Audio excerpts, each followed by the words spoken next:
ನೋಡ್ತೀಯಾ?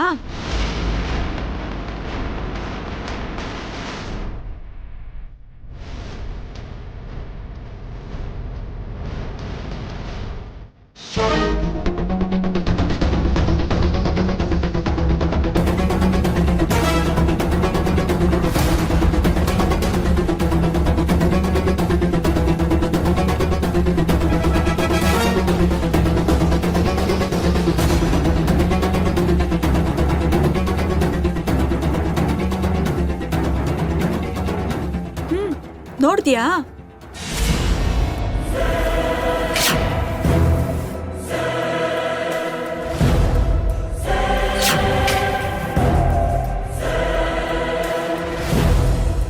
ನನ್ನ ಕ್ಷಮಿಸ್ಬಿಡ್ರಿ.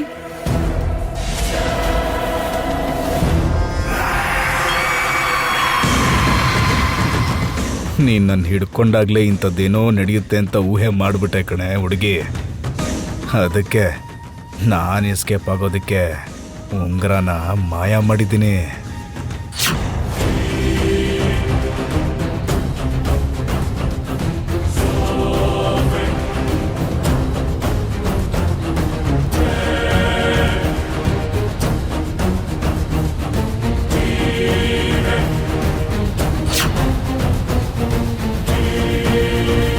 ನಿನ್ ಕಣ್ಣಾರೆ ನೀನೇ ನೋಡಿದ್ಯಲ್ಲ, ನಾನು ಅಳಿಯನ್ ಜೇಬಲ್ಲಿ ಏನೂ ಇಲ್ಲ.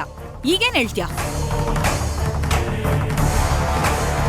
ಇಲ್ಲ, ಏನೋ ಮೋಸ ಮಾಡಿದ್ದಾರೆ. ಇಲ್ಲಾಂದ್ರೆ ಹೇಳ್ತಾ ಇರೋ ಕತೆ ಸಾಕು, ಇನ್ನು ನಿಲ್ಸು. ನೀನ್ ಕೊಟ್ಟಿದ್ ಮಾತಿನ ಹಾಗೆ ಇಲ್ಲಿರೋ ಎಲ್ಲಾರ್ ಕಾಲ್ಗೂ ಬಿದ್ದು ಕ್ಷಮಾಪಣೆ ಕೇಳು.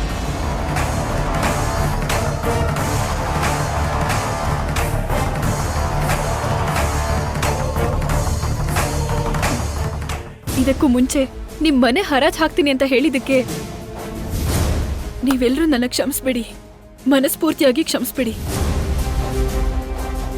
ಆದ್ರೆ ಈಗ ನಡೆದಿದ್ದಕ್ಕೆ ಮಾತ್ರ ನಾನ್ ಕ್ಷಮಾಪಣೆ ಕೇಳೋದಿಲ್ಲ. ಒಂದಲ್ಲ ಒಂದಿನ ಇವ್ರ ಕಳ್ತನ ಮಾಡಿದ್ರು ಅಂತ ನಾನ್ ನಿರೂಪಿಸ್ತೀನಿ. ಅವತ್ತು ನಿಮ್ಮೆಲ್ಲರ ಕಣ್ಣು ತೆರೆಸ್ತೀನಿ. ಹೋಗ್ಬರ್ತೀನಿ. ಏ ಇರು.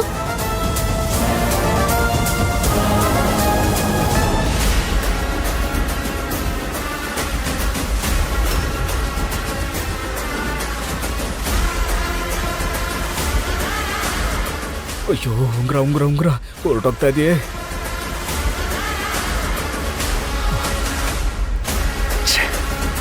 ಅಯ್ಯೋ, ಮಿಸ್ ಆಗೋಯ್ತು.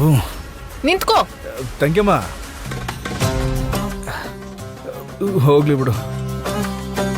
ಹಣ್ಣಿರೋ ಮರಕ್ಕೆ ಕಲ್ಲು ಹೊಡಿತಾರೆ ಅನ್ನೋಂಗೆ ನನ್ನಂತ ಒಳ್ಳೆ ಮನ್ಸಿರೋನ್ಗೆ ಈ ಥರದ ಆರೋಪಗಳು ಬರ್ತಾ ಇರ್ತವೆ. ನನ್ನ ಮಗಳು ತರದೋಳು ಅಂದ್ಕೊಂಡು ಬಿಟ್ಬಿಡೋಣ ಬಿಡಮ್ಮ.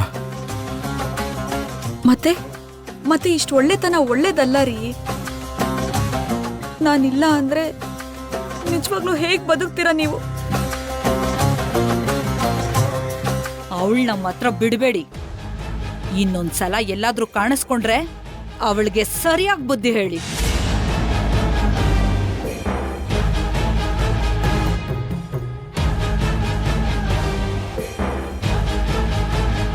ನೀನು ಹೋಗಿ ಪೂಜೆ ಮಾಡ್ಕೋಗು.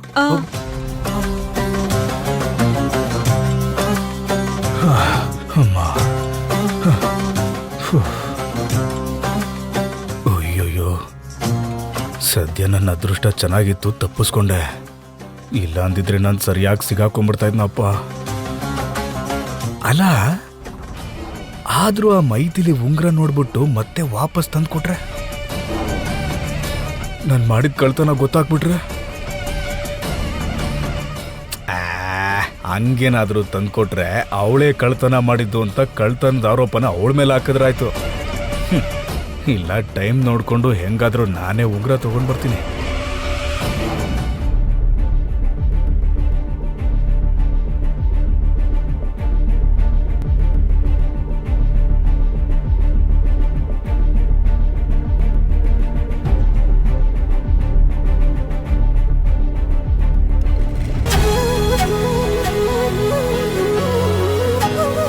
Hey, I'll call you back.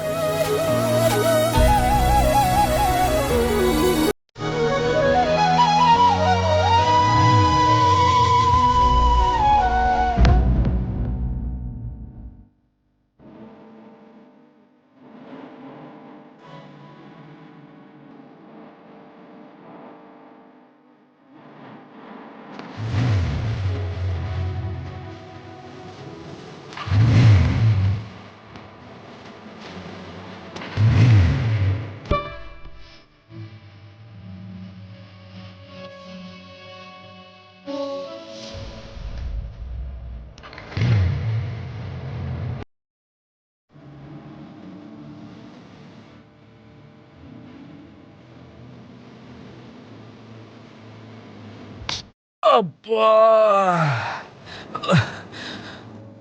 ಅಪ್ಪಾ ಅಡಿಮಯ್ಯ ಇದ್ಯಾಕಪ್ಪ ಒಳ್ಳೆ ಬೇಟೆ ಕುದುರೆ ಓಡ್ದಂಗೆ ಅಷ್ಟು ಫಾಸ್ಟ್ ಆಗಿ ಓಡ್ತಾ ಇದ್ಯಾ?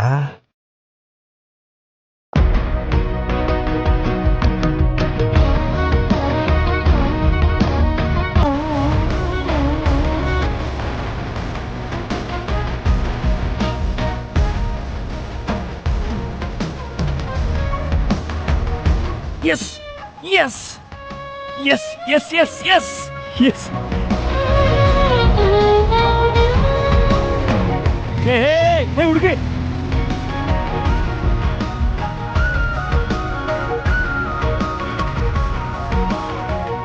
Hey! ಹಲೋ! ಹೇ ಹುಡುಗಿ! ಅಚ್ಚೆ!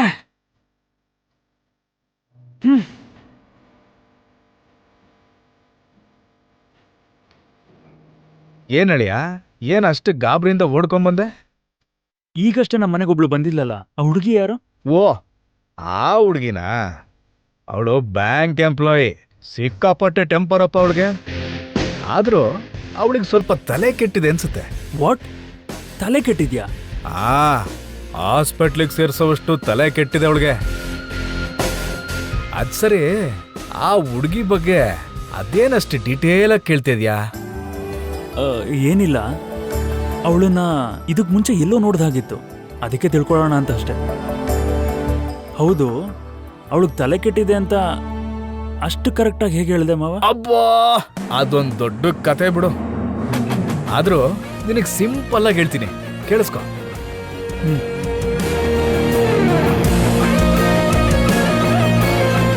ನಮ್ ಬ್ಯಾಂಕ್ ಅವ್ರು ಬಂದು ಈ ಮನೆಗ್ ಬೀಗ ಹಾಕಿ ಸೀಸ್ ಮಾಡ್ತಾ ಇದ್ರೆ ಹೇಗಿರತ್ತೆ ಅಂತ ಲೈವ್ ಅಲ್ಲಿ ತೋರಿಸ್ತೀನಿ.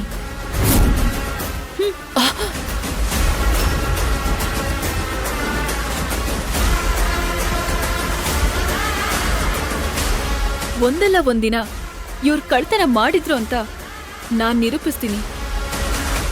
ಅವತ್ತು ನಿಮ್ಮೆಲ್ರ ಕಣ್ಣು ತೆರೆಸ್ತೀನಿ. ಹೋಗ್ಬರ್ತೀನಿ. ಏಯ್ ನಿಂತ್ಕೋ. ಈಗ ಅರ್ಥ ಆಯ್ತಾ ಅವಳಿಗೆ ತಲೆ ಕೆಟ್ಟಿದೆ ಅಂತ ನಾನು ಯಾಕೆ ಹೇಳ್ದೆ ಅಂತ? ಫಸ್ಟ್ ನೈಟ್ ಇನ್ಸಿಡೆಂಟಲ್ಲಿ ಅವಳು ಇನ್ನೋಸೆನ್ಸ್ ಕಾಣಿಸ್ತು. ಎರಡನೇ ಸಾಲಿ ನಡೆದ ಇನ್ಸಿಡೆಂಟಲ್ಲಿ ಅವಳು ಕಾನ್ಫಿಡೆನ್ಸ್ ಕಾಣಿಸ್ತು. ಅದು ಬಿಟ್ಟು ತಲೆ ಕೆಟ್ಟಿರೋ ಥರ ಕಾಣಲಿಲ್ವಲ್ಲ? ಅಯ್ಯೋ ಶಿವನೇ, ಇಷ್ಟು ದೊಡ್ಡ ಫ್ಲಾಶ್ ಬ್ಯಾಕ್ ಅಲ್ಲಿ ಇನ್ನೋಸೆನ್ಸು ಕಾನ್ಫಿಡೆನ್ಸು ಬಿಟ್ಟು ಇನ್ನೇನು ಕಾಣಿಸ್ಲಿಲ್ವಾ ನಿನಗೆ? ಅವಾಗ್ಲೇ ಅಂದ್ಕೊಂಡೆ ನಿನಗೂ ಸ್ವಲ್ಪ ತಲೆ ಕೆಟ್ಟಿರಂಗಿದೆ ಅಂತ. ಸರಿ, ಹಂಗಾದ್ರೆ ನನಗೆ ಸ್ವಲ್ಪ ಕೆಲಸ ಇದೆ, ನಾನು ಆಮೇಲೆ ಸಿಗ್ತೀನಿ.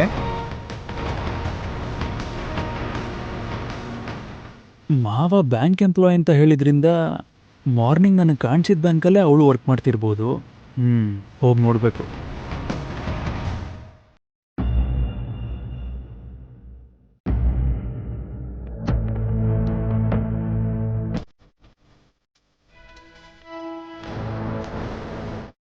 ಸಾಕು.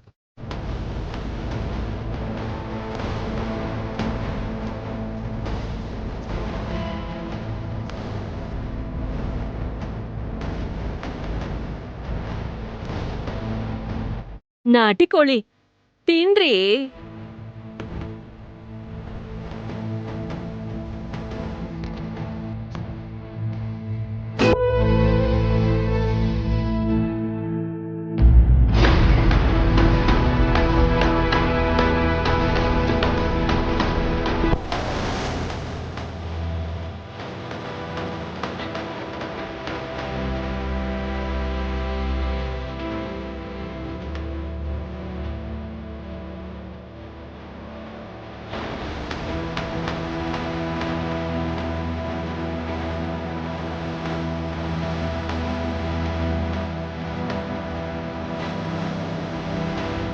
ಮೈಥಿಲಿ, ದಿನ ಬೇಗ ಬರ್ತಾ ಇದ್ದವಳು ಇವತ್ತೇನ್ ಇಷ್ಟು ಲೇಟ್ ಆಗಿದೆ? ಬ್ಯಾಂಕಲ್ಲಿ ಒಂದು ಚಿಕ್ಕ ಪ್ರಾಬ್ಲಮ್ ಆಯ್ತಮ್ಮ, ಅದಕ್ಕೆ ಸ್ವಲ್ಪ ಲೇಟ್ ಆಯ್ತು. ಏನಾಯ್ತಮ್ಮ? ಒಂದು ಚಿಕ್ಕ ಅಪಾರ್ಥದಿಂದ ಮಲ್ಲಿನೇನಿ ಜಾನಕಿ ದೇವಿ ಅವ್ರ ಫ್ಯಾಮಿಲಿ ಜೊತೆ ಚಿಕ್ಕ ಜಗಳ ಆಯ್ತಪ್ಪ.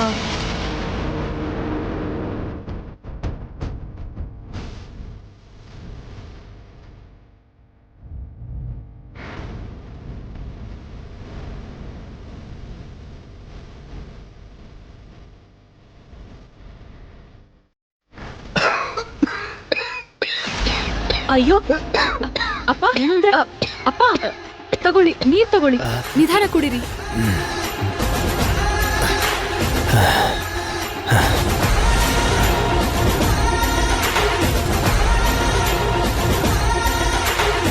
ಜಾನ್ಕಮ್ನವ್ರ ಮನೆಗೆ ಹೋಗಿದ್ಯಾ? ಅವ್ರ ಮನೆಗೆ ನೀನ್ಯಾಕೆ ಹೋಗಿದ್ದೆಮ್ಮ? ಏನಾಯ್ತು ಅಪ್ಪ? ಜಾನ್ಕಮ್ಮ ಅವ್ರ ಹೆಸರು ಕೇಳಿದ ತಕ್ಷಣ ನೀವ್ಯಾಕೆ ಅಷ್ಟೊಂದು ಟೆನ್ಷನ್ ಆಗ್ತಿದ್ದೀರಾ? ಯಾಕೆಷ್ಟು ಗಾಬರಿ ಆಗ್ತಿದ್ದೀರಾ? ಅಂದ್ರೆ ಆ ಮನೇಲಿ ಜಗಳ ಆಯಿತು ಅಂತ ಅಂದ್ಯಲ್ಲ, ಅವ್ರು ನಿಂಗೇನಾದರೂ ಹೇಳಿದ್ರೇನೋ ಅಂತ ನನಗೆ ಟೆನ್ಷನ್ ಆಯ್ತಮ್ಮ, ಅಷ್ಟೇ. ಅವ್ರು ತುಂಬಾ ವಿಚಿತ್ರವಾದ ಮನುಷ್ಯರಪ್ಪ. ಅವ್ರ ಕಣ್ಣಿಗೆ ಕಾಣಿಸೋದನ್ ಮಾತ್ರ ನಿಜ ಅನ್ಕೊಂತಾರೆ ಬಿಟ್ರೆ ನಾವ್ ಎಷ್ಟು ಹೇಳಿದ್ರು ಕೇಳಲ್ಲ. ಸರಿ ನೀನ್ ಹೋಗಿ ಕೈಕಾಲು ತೊಳ್ಕೊಂಡ್ ಬಾ, ನಿನ್ಗೂ ಊಟ ಬಡಿಸ್ತೀನಿ, ಹೋಗು.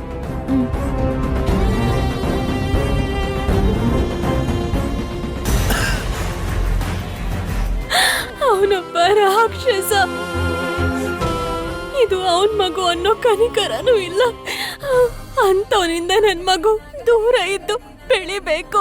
ಆ ಮನೆ ದೃಷ್ಟಿ ಇವಳ ಮೇಲೆ ಬೀಳ್ದ ಹಾಗೆ ನಿಮ್ ಮನೆಯಲ್ಲೇ ಇಟ್ಕೊಂಡು ನಿಮ್ ಮಗಳ ಹಾಗೆ ನೋಡ್ಕೊಳ್ಳಿ.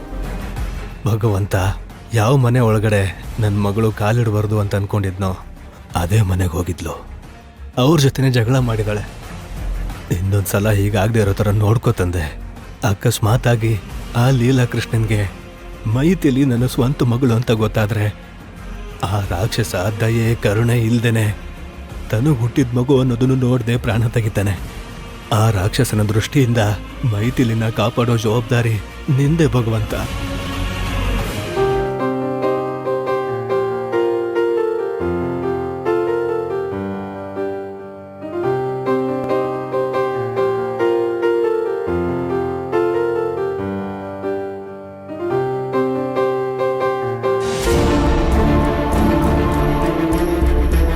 ಅಮ್ಮ, ನನಗ್ ಬಂದಿರೋ ಸಂಬಳ ಇಲ್ಲ ನಿನ್ನೆ ಬೆಳಗ್ಗೆ ಎಲ್ಲರಿಗೂ ಕೊಟ್ಬಿಟ್ನಲ್ಲ, ಮತ್ತೆ ಚಿಕನ್ ಹೇಗೆ ಕೊಂಡ್ಕೊಂಡೆ?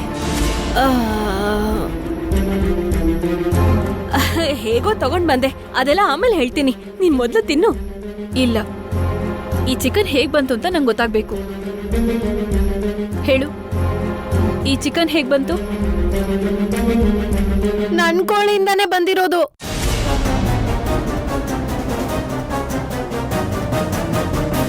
ಏನಂಟಿ ನೀವ್ ಹೇಳ್ತಾ ಇರೋದು? ಈ ಕರ್ರಿ ನಿಮ್ಮನೆ ಕೋಳಿಯಿಂದ ಮಾಡಿದ್ದ? ಇನ್ನೂ ಅನುಮಾನ ಯಾಕಮ್ಮ? ಇದೆಲ್ಲ ನಿಮ್ಮಮ್ಮನ ಘನಕಾರ್ಯನೇ. ಏನೇ ಸತ್ಯ, ನಿನ್ನೆ ತಾನೆ ನೀನು ಮತ್ತೊಂದ್ಸಲ ಈ ಥರ ಕೆಲಸ ಆಗಲ್ಲ ಅಂತ ಹೊರಗ್ನವ್ರಿಗೆಲ್ಲ ಮಾತು ಕೊಟ್ಟಿಯಲ್ಲೇ, ಇವತ್ತಿಗಾಗ್ಲೇ ಮತ್ತೆ ಕೋಳಿನ ಕಳ್ತನ ಮಾಡಿದ್ಯಾ? ಅಮ್ಮ, ನಿನಗಷ್ಟು ಚಿಕನ್ ತಿನ್ಬೇಕು ಅನ್ಸಿದ್ರೆ ಸಾಲ ಮಾಡಿ ಆದ್ರೂ ನಾನ್ ತರ್ತಿದ್ದೆ. ಮತ್ತೆ ಅವ್ರ ಕೋಳಿನ ಯಾಕೆ ಕಳ್ತನ ಮಾಡ್ದೆ? ನಾನೇನ್ ಬೇಕು ಅಂತ ಮಾಡದ್ನ? ಅವ್ರ ಮನೆ ಹುಂಜ ನಮ್ಮನೆಗ್ ಬಂದು ಹಿತ್ಲಲ್ಲಿ ಹಾಕಿರೋ ಬೇಳೆ ಎಲ್ಲ ತಿಂದು ಹೋಯ್ತು. ಹೊಟ್ಟೆನ ಕುಯ್ದು ಹಾಕಿದ್ರೆ ಹೊಟ್ಟೆಲಿರೋ ಕಾಳೆಲ್ಲ ಆಚೆ ಬರುತ್ತೆ ಅಲ್ವಾ, ಅದಕ್ಕೆ ಕುಯ್ದು ಹಾಕ್ದೆ. ಅದು ಸತ್ತೋಯ್ತು. ಸತ್ತೋಗಿರೋ ಕೋಳಿ ನೋಡಿ ಈ ಪಂಕಜಂಗೆ ಬೇಜಾರಾಗುತ್ತೆ ಅಂತ ಸಾರ್ ಮಾಡಿ ಅವಳಿಗೂ ಸ್ವಲ್ಪ ಈ ಪಾತ್ರೆಯಲ್ಲಿ ಹಾಕೊಟ್ಟೆ. ತಪ್ಪ? ನೀನ್ ಬದ್ಲಾಗಲ್ಲ ಅಮ್ಮ. ಸಾರಿ ಆಂಟಿ, ನಿಮ್ ಕೋಳಿ ಬೆಲೆ ಹೇಳಿ, ಬೆಳಗ್ಗೆನೆ ದುಡ್ಡು ಕೊಟ್ಬಿಡ್ತೀನಿ. 1000 ರೂಪಾಯಿ. ಹಾ, ನಿನಗೆ ಬಟ್ಲ ತುಂಬಾ ಕೊಟ್ಟಿದ್ದೇನೆ, ಅದ್ರ ರೇಟು 2000. ನೀನೇ ನನ್ಗಿನ್ನು 1000 ರೂಪಾಯಿ ಕೊಡ್ಬೇಕು. ಅಮ್ಮ ಪ್ಲೀಸ್. ಆಂಟಿ, ನೀವ್ ನಾಳೆ ಬನ್ನಿ. ಏನೋ ನಿಮ್ಮಮ್ಮ ಕಳ್ತನೂ ನಿಲ್ಸಲ್ಲ, ನಿನಗೆ ಕಷ್ಟನೂ ಹೋಗಲ್ಲ. ತಾಯಿ ಅಂದ್ರೆ ಮಕ್ಕಳನ್ನ ಹುಷಾರಾಗಿ ನೋಡ್ಕೋಬೇಕು. ನಿಮ್ಮಮ್ಮನೂ ಇದ್ದಾಳೆ, ಅವಳ ಹೊಟ್ಟೆ ತುಂಬಿಸ್ಕೊಳಕ್ಕೆ ನಿಮ್ ಜೀವನ ನಾಶ ಮಾಡ್ತಿದ್ದಾಳೆ. ಓಹೋ, ಡೈಲಾಗ್ ಜಾಸ್ತಿ ಆದ್ರೆ ನೀನು ಕೊಡ್ಬೇಕಾಗಿರೋ ದುಡ್ಡು ಕಟ್ ಆಗತ್ತೆ, ನೆನಪಿಟ್ಕೋ. ಚಿಚ್ಚಿ, ಅಪ್ಪ, ಈ ಅನ್ನ ನನಗ್ ಬೇಡ. ಹೀಗೆ ಬೇರೆಯವ್ರ ಹಣದಲ್ಲಿ ಎಷ್ಟು ದಿನ ಹೊಟ್ಟೆ ತುಂಬಿಸ್ಕೋಬೇಕು? 4 ಜನರ ಮುಂದೆ ಇವಳು ಮರ್ಯಾದೆನ ಇನ್ನೂ ಎಷ್ಟು ನಗೆಪಾಟ್ಲು ಮಾಡ್ತೀಯಾ? ಇವಳು ನಮ್ ಕುಟುಂಬದಲ್ಲಲ್ದೇನೆ ಬೇರೆ ಎಲ್ಲೇ ಹುಟ್ಟಿದ್ರು ತುಂಬಾ ಸಂತೋಷವಾಗಿರ್ತಾ ಇದ್ಲು. ದುರಾದೃಷ್ಟದಿಂದ ನಮ್ಮನೆ ಮಗಳಾಗಿ ಬಂದಿದ್ದಾಳೆ. ಅಷ್ಟೈಶ್ವರ್ಯದಲ್ಲಿ ಬೆಳಿಬೇಕಾಗಿರೋ ಮಗಳು ಹೆಜ್ಜೆ ಹೆಜ್ಜೆಗೂ ಕಷ್ಟಪಡ್ತಿದ್ದಾಳೆ. ಇದಕ್ಕೆಲ್ಲ ಅದಕ್ಕೂ ಕಾರಣ ಅಲ್ಲಿ ಅವನು, ಇಲ್ಲಿ ನೀನು. ಚಿಚಿ,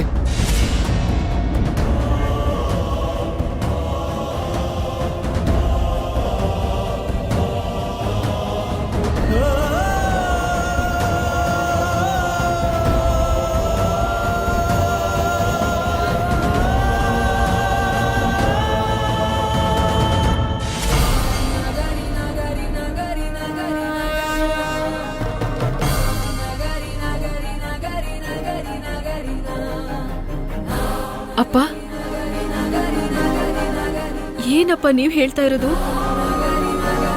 ದುರದೃಷ್ಟದಿಂದ ಈ ಮನೆಗೆ ಮಗಳಾಗ್ ಬಂದ.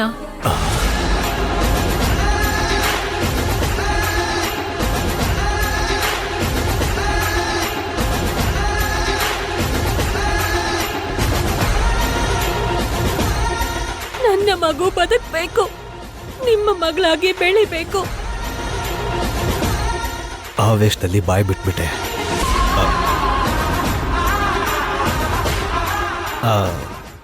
ಅಂದ್ರೆ ತಪ್ಪಾಗಿ ನನ್ನ ಮನೇಲಿ ಹುಟ್ಟಿದ್ಯಾ ಅನ್ನೋದಕ್ಕೆ ಹೋಗಿ ಮಗಳಾಗಿ ಬಂದೆ ಅಂದೆ ಅಷ್ಟೇ. ಮತ್ತೆ ಇದೆಲ್ಲದಕ್ಕೂ ಕಾರಣ ಅಲ್ಲಿ ಅವನು, ಇಲ್ಲಿ ನೀನು ಅಂತ ಅಮ್ಮಂಗ್ ಹೇಳಿದ್ರಿ. ಅಲ್ಲಿ ಅವನು ಅಂದ್ರೆ ಯಾರಪ್ಪ?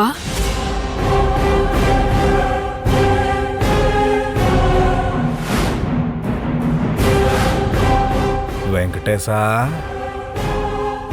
ಬದುಕಿದಾರೇನಾ? ಮಗು ಅಳಸತ್ ಕೂಡ ಕೇಳ್ತಿಲ್ಲ. 3 ಜನದ ಪ್ರಾಣನೂ ಹೋಗೇ ಇರುತ್ತೆ. ಅವನಂದ್ರೆ ಯಾರೂ ಅಲ್ಲಮ್ಮ, ನಿನ್ನ ಹುಟ್ಟಿಸಿದಪ್ಪ ಅಂತ ಹೇಗೆ ಹೇಳಮ್ಮ? ಅವನು ಅಂದ್ರೆ ಮೇಲಿರೋನಮ್ಮ, ದೇವರು. ಅವನಿಂದನೇ ಅಲ್ವಾ ನೀನ್ ಇಷ್ಟೆಲ್ಲ ಕಷ್ಟಪಡ್ತಿರೋದು. ಸರಿ ಸರಿ, ನಿಮ್ಗೆ ಚಿಕನ್ ತಿನ್ನೋದು ಇಷ್ಟ ಇಲ್ಲ ಅಂದ್ರೆ ಸಾರು ಮಜ್ಜಿಗೆ ಇದೆ, ಅದನ್ನೇ ಹಾಕೊಂಡ್ ತಿನ್ನಿ. ಬಾ ಅಪ್ಪ, ಊಟ ಮಾಡೋಣ. ಬೇಡ ಬಿಡಮ್ಮ, ನನ್ನ ಹಸುವು ಸತ್ತೋಯ್ತು, ನೀನು ಹೋಗ್ತೀನ. ಪ್ಲೀಸ್ ಅಪ್ಪ, ನನಗೋಸ್ಕರ.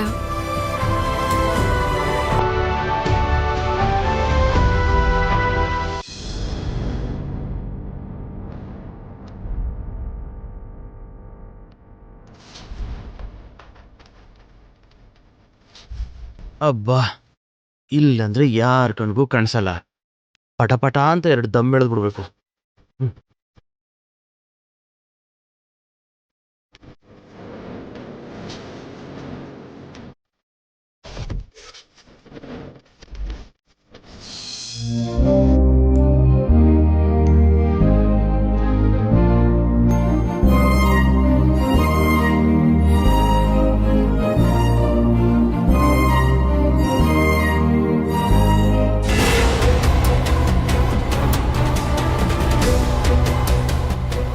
ನಮ್ಮನೆ ಪಕ್ಕದಲ್ಲಿ ಯಾರು ಸಿಗರೇಟ್ ಸೇತಾ ಇದ್ದಾರೆ?